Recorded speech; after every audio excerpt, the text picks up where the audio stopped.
তার দল শরিয়া আইনে বিশ্বাস করে না। এবার আপনাকে জিজ্ঞাসা করছি, আপনি সে দলের সাপোর্টার, তাহলে আপনার ইমানটা থাকবে তো?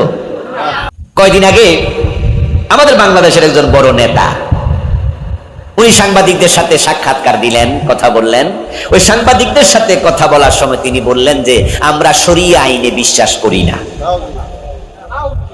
এই কথাটা আমি বানাইয়া বলছি না নেতা বলেছে? যারা শুনছেন তারা আওয়াজ দেন, শুনছেন? তাহলে এখানে অনেকে শুনেছেন। টেলিভিশনে সাক্ষাৎকার দিচ্ছে, আমরা শরিয়া আইনে বিশ্বাস করি না। আচ্ছা, শরীয়ত মানে তো ইসলাম। ইসলাম আর শরীয়ত কি দুই জিনিস? শরীয়ত মানে ইসলাম। আপনাদের কাছে আমার প্রশ্ন, কেউ যদি বলে আমি ইসলামে বিশ্বাস করি না, ঈমান আছে না গেছে? তো কুফরি কয় কারে? কুফরি তো এইটা। আপনি নামাজ পড়েন না, আপনি কাফের নন। কিন্তু যদি আপনি বলেন যে আমি নামাজ বিশ্বাস করি না, আপনি কাফের। আরে ভাই, আমাদের সমাজে কি সবে 5 ওয়াক্ত নামাজ পড়ে?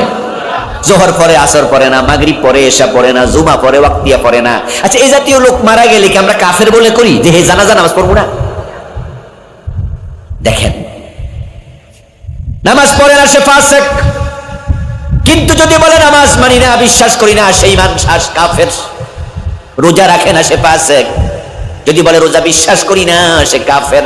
বাংলাদেশে শরীয়তের আইনে সমাজ চলে না, রাষ্ট্র চলে না, এটা কবিরা গুনাহ, এটা ফাসিক আমরা হয়ে গেছি যারা এই কাজ করছি না।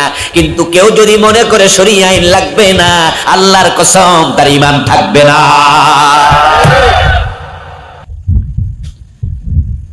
এখন যেই নেতা এই কথা বলছে আমরা শরীয়ত আইনে বিশ্বাস করি না, এটা কি ওই নেতার ব্যক্তিগত কথা না দলীয় কথা? ইয়েস, বুঝতে হবে। কারণ তিনি পার্সোনাল সাক্ষাৎকার না, তার দলের প্রতিনিধি হিসাবে সাক্ষাৎকার দিচ্ছেন। তার দল শরীয়ত আইনে বিশ্বাস করে না। এবার আপনাকে জিজ্ঞাসা করছি, আপনি সে দলের সাপোর্টার, তাহলে আপনার ঈমানটা থাকবে তো? কি বিপদ! আমার প্রিয় ভাই, ঈমান বাঁচাতে হলে কুফর ছেড়ে দেন।